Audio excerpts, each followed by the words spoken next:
our planet rotates from west to east. Has it always done so?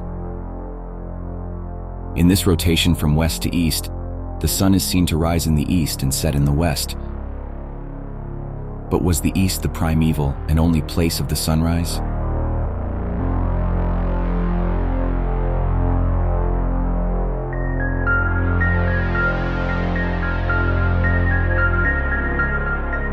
There is testimony from all parts of the world that the side which is now turned toward the evening once faced the morning.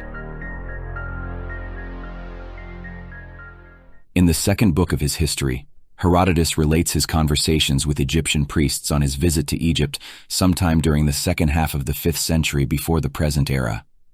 Concluding the history of their people, the priests told him that the period following their first king covered 341 generations, and Herodotus calculated that, 3 generations being equal to a century, the whole period was over 11,000 years.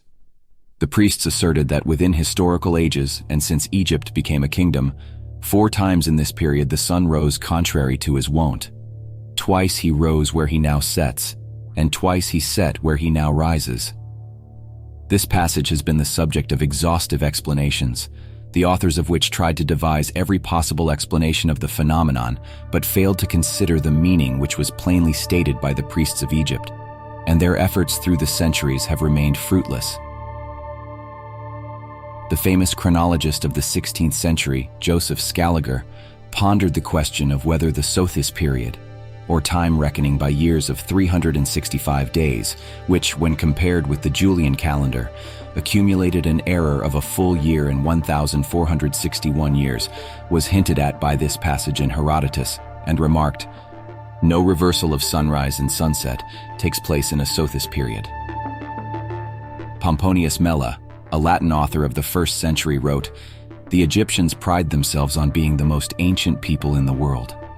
In their authentic annals, one may read that since they have been in existence, the course of the stars has changed direction 4 times, and that the sun has set twice in that part of the sky where it rises today."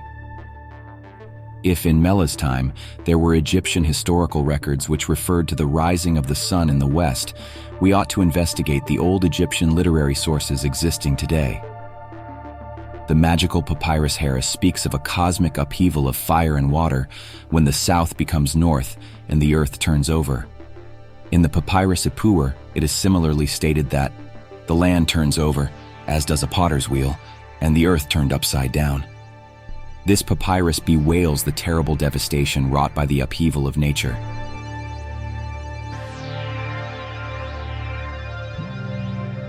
It is assumed that at that time, in the 2nd millennium BC, people were not aware of the daily rotation of the earth and believed that the sky vault with its stars turned around the globe. Thus the expression, "the earth turned over," does not refer to the daily rotation of the world. The descriptions in the papyrus texts do not leave room for a figurative explanation. The turning over of the earth is accompanied by the interchange of the south and north poles. Harakta is the Egyptian name for the western sun. As there is but one sun in the sky, it is supposed that Harakta means the sun at its setting. But why should the sun at its setting be regarded as a deity different from the morning sun? The identity of the rising and the setting sun is seen by everyone. The inscriptions do not leave any room for misunderstanding. Harakta, he riseth in the west. The texts found in the pyramids say that the luminary ceased to live in the Occident and shines a new one in the Orient.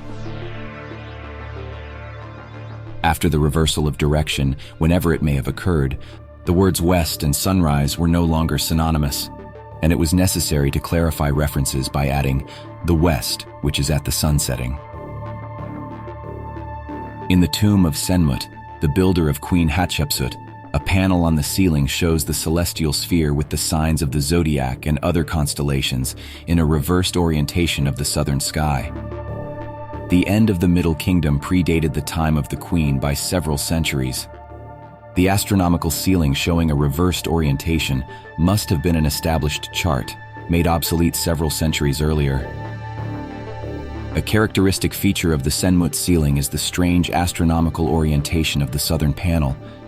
The center of this panel is occupied by the Orion-Sirius group, in which Orion appears west of Sirius instead of east. The orientation of the southern panel is such that the person in the tomb looking at it has to lift his head and face north, not south. With the reversed orientation of the south panel, Orion, the most obvious constellation of the southern sky, appeared to be moving eastward or in the wrong direction. The real meaning of the strange orientation of the southern panel and the inverted position of Orion appears to be this. The southern panel shows the sky of Egypt as it was before the celestial sphere interchanged north and south, east and west. Did Greece, too, have traditions about the reversals of the rotation of the sun and stars? In his dialogue, The Statesman, Plato wrote, "I mean the change in the rising and setting of the sun and the other heavenly bodies, how in those times they used to set in the quarter where they now rise and used to rise where they now set. The god at the time of the quarrel, you recall, changed all that to the present system as a testimony in favor of Atreus." Then he proceeded, "At certain periods the universe has its present circular motion, and at other periods it revolves in the reverse direction. Of all the changes which take place in the heavens, this reversal is the greatest and most complete. The reversal of the movement of the sun in the sky was not a peaceful event. It was an act of wrath and destruction."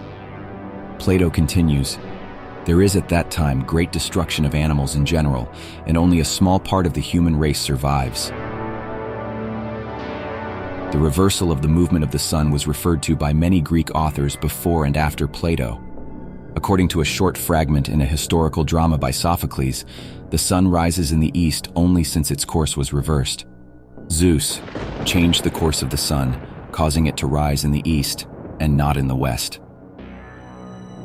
Euripides wrote in his drama The Electra, "Then in his anger arose Zeus, turning the stars feet back on the fire-fretted way, yea, and the sun's car splendor burning, and the misty eyes of the morning gray, and the flash of his chariot wheels back-flying flushed crimson the face of the fading day. The sun turned backward, with the scourge of his wrath and affliction, repaying mortals." Seneca, in his drama Thyestes, gave a powerful description of what happened when the sun turned backward in the morning sky. "When the sun reversed its course and blotted out the day in mid-Olympus, and the sinking sun beheld Aurora, the people, smitten with fear, asked, 'Have we of all mankind been deemed deserving that heaven, its poles uptorn, should overwhelm us? In our time has the last day come.'"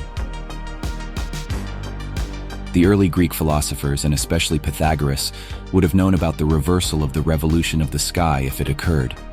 But as Pythagoras and his school kept their knowledge secret, we must depend upon the authors who wrote about the Pythagoreans. Aristotle says that the Pythagoreans differed between the right and the left-hand motion of the sky. The side from which the stars rise was referred to as heaven's right, and where they set was heaven's left. In Plato we find a direction from left to right, and that will be from west to east. The present sun moves in the opposite direction. Caius Julius Solinus, a Latin author of the 3rd century of the present era, wrote of the people living on the southern borders of Egypt. "The inhabitants of this country say that they have it from their ancestors that the sun now sets where it formerly rose." The traditions of peoples agree in harmonizing the changes in the movement of the sun, with great catastrophes which terminated world ages. The changes in the movement of the sun in each successive era make the use by many peoples of the term sun for age understandable. The Chinese say that it is only since a new order of things has come about that the stars move from east to west. The signs of the Chinese zodiac have the strange peculiarity of proceeding in a retrograde direction, that is, against the course of the sun. In the Syrian city, Ugarit was found a poem dedicated to the planet goddess Anat, who massacred the population of the Levant, and who exchanged the 2 dawns and the position of the stars.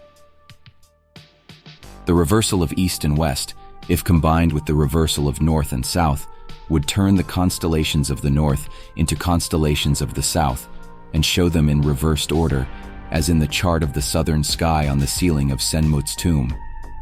The stars of the north would become stars of the south, This is what seems to be described by the ancient Mexicans as the driving away of the 400 southern stars. The Inuit of Greenland told missionaries that in an ancient time the earth turned over, and in Hebrew sources in the Talmud it is said, 7 days before the deluge, the Holy One changed the primeval order, and the sun rose in the west and set in the east. And in the Quran, it speaks of the Lord of 2 easts and of 2 wests. If the testimony of cultural legends and folklore is to be believed, what kind of event could cause a change in the rotation of the Earth?